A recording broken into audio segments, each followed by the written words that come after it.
¿Kenjaku realmente está muerto? Esta es una pregunta que varios fanáticos de Jujutsu Kaisen llevan haciéndose desde que Kotsu Yuta decapitó a nuestra enfermera sexy favorita. Más aún tras leer el capítulo 249, en el cual el Fuerza Maldiciones utilizó su katana para penetrar la cabeza de susodicho villano, quien, a su vez, admitió estar feliz de que su último enfrentamiento haya sido contra Takaba. Sí, Takaba, el mismo tipo en el que medio fandom puso sus esperanzas en que su técnica maldita podría resucitar a Gojo, pero el cual, en su lugar, nos trajo uno de los combates más surrealistas de este manga. Y no os voy a mentir, me encantó, fue puro cine. No obstante, no nos desviemos de la pregunta de hoy, y esa es si Kenjaku sigue o no con vida. Respuesta corta, sí, sigue vivo. Respuesta larga, dale like al vídeo y recordad, yo seré el Jujutsu Kaisen. Aunque por norma general, cercenarte la cabeza pueda ser mortal, incluso para tipos supuestamente invencibles como el Kit Kat partido, no probéis a decapitaros en real life. Vosotros pensaréis que es una Shingeki no Kyojin referencia a Ito chula, pero en realidad no sería más que una copia de School Days. La realidad de la situación es que con Kenjaku el que simplemente le hagan un Eren probablemente no sea suficiente para matarlo, y si bien es cierto que Yuta parecía saberlo y por ello posteriormente apuñaló también su cerebro, el cual sería la base de su técnica maldita, y de hecho, de la de cualquier hechicero, creo que en el pasado se nos revelaron ciertos datos los cuales favorecerían la supervivencia de Kenjaku. Para empezar, está lo más obvio, a nivel narrativo es necesario que Kenjaku siga vivo. Después de todo, la trama de este manga empezó a partir de su plan, siendo que, desde los pactos con los hechiceros de hace 1000 años, hasta el vender su culo con tal de dar a luz a Itadori, todos sus actos fueron meticulosamente calculados con tal de dar lugar a los sucesos de Jujutsu Kaisen. Por ende, es cuestión de tiempo que el avance de la trama y la revelación de todos sus misterios nos vayan acercando a la raíz de todo, el inicio del plan de Kenjaku. Y si bien podríamos llegar a pensar que esto se nos mostraría a partir de los flashbacks de otro personaje, hay un pequeño problemilla con esto, y es que ningún personaje de Jujutsu Kaisen es tan antiguo como Kenjaku. Si bien es cierto que Sukuna y Tengen también provienen de épocas antiguas, el hecho de que Kenjaku pactase con Sukuna el repartir su alma entre 20 objetos malditos y le enseñase estos altos niveles de hechicería, nos indica que probablemente Kenjaku era más experimentado que Sukuna, aunque, tal vez, el diálogo más revelador sea durante la charla con Tengen, momento en el que se nos confirma que Kenjaku posee por lo menos 1000 años. Si Tengen conociera a ciencia cierta la edad de Kenjaku, ese comentario no tendría sentido, siendo esto más bien una señal de que probablemente Kenjaku ya existía desde antes que Tengen. Además, la época de esplendor de Sukuna se dio durante el periodo Heian, mientras que sabemos que Tengen nació en el periodo Nara, y si bien el periodo Nara antecede al Heian, no sería extraño suponer que puedan existir varias décadas de diferencia entre las edades del feto inmortal y el demonio dedeado. En el mejor de los casos, podrían llevarse más de 300 años de diferencia.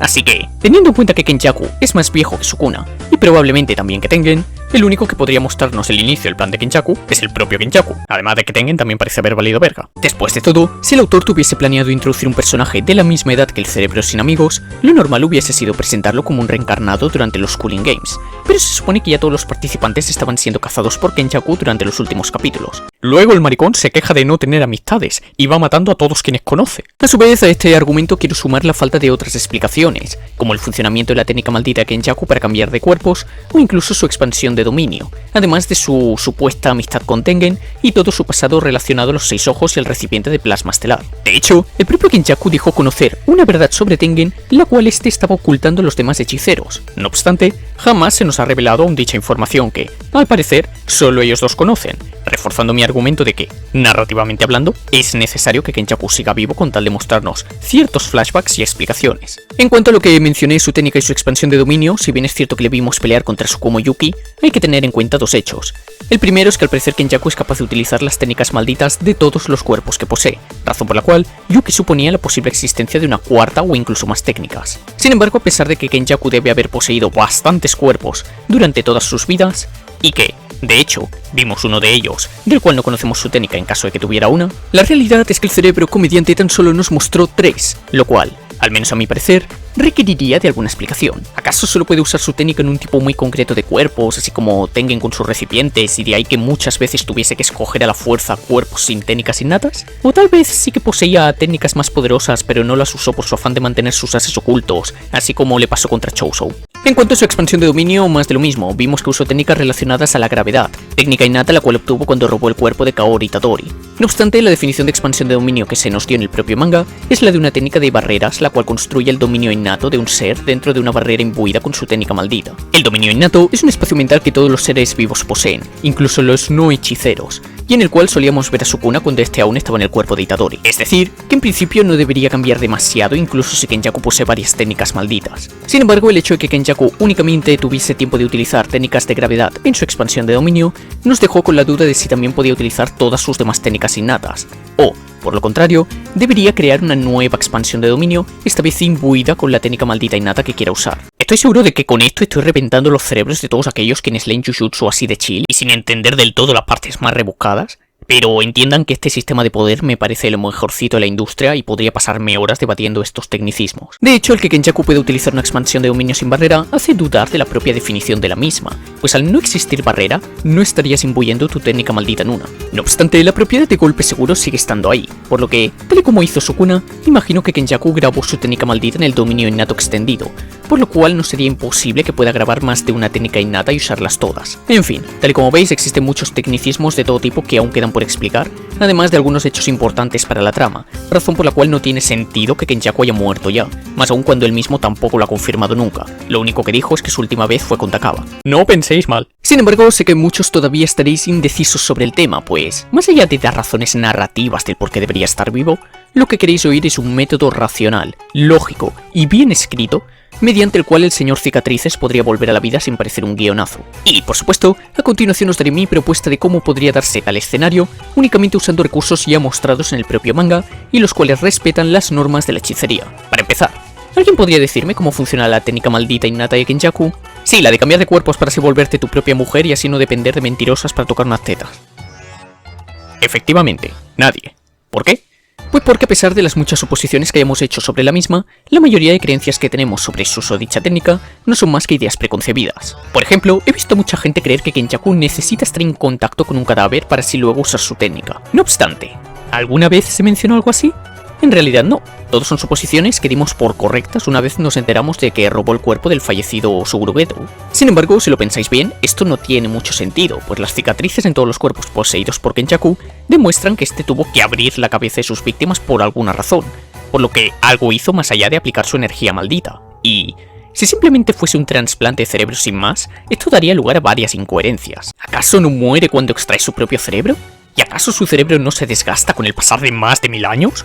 Porque lo natural en cualquier ser humano sería que alcance un límite, al igual que cualquier otro órgano. Incluso el propio Tengen, poseedor de la inmortalidad, necesita de un reinicio a nivel molecular con tal de mantener su humanidad tanto física como mental.